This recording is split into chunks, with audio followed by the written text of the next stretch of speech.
सात मुहर्रमुल हराम, प्यास, कुर्बानी और सब्र की अजीम दास्तान।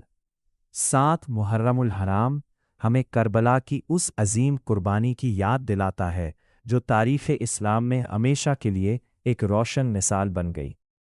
करबला का मैदान वो मकाम है जहां हज़रत इमाम हुसैन, अहले बैत अतहार और उनके जानिसार साथियों ने हक़, सच्चाई और दीन की सरबलंदी के लिए बेमिसाल सब्र और इस्तिकामत का मुजाहिरा किया।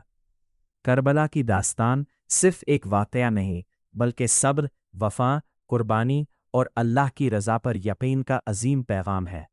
जब मुश्किलात बढ़े, रास्ते सख्त हुए और आजमाइशें सामने आईं, तब भी हज़रत इमाम हुसैन ने हक़ का रास्ता नहीं छोड़ा। आपकी साबित कदमी हमें ये सबक देती है कि इंसान को हर हाल में सच्चाई और इंसाफ के साथ खड़ा रहना चाहिए। सात मुहर्रमुल हराम की याद हमें उस वक्त की तरफ ले जाती है जब अहले बैत रसूल अलैहिस्सलाम ने सब्र व हौसले के साथ हर आजमाइश का मुकाबला किया। प्यास और मुश्किलात के बावजूद ईमान की ताकत, अल्लाह पर भरोसा और हक़ की हिफाजत का जज्बा कम न हुआ।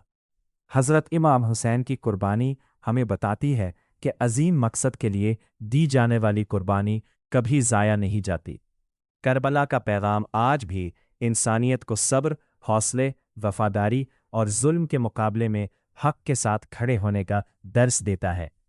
अल्लाह ताला हमें अहले बैत अतहार की मोहब्बत, उनके सब्र और उनकी तालीमात पर अमल करने की तौफीक अता फरमाए। आमीन। अगर वीडियो अच्छी लगे तो वीडियो को लाइक करें और चैनल को सब्सक्राइब करें।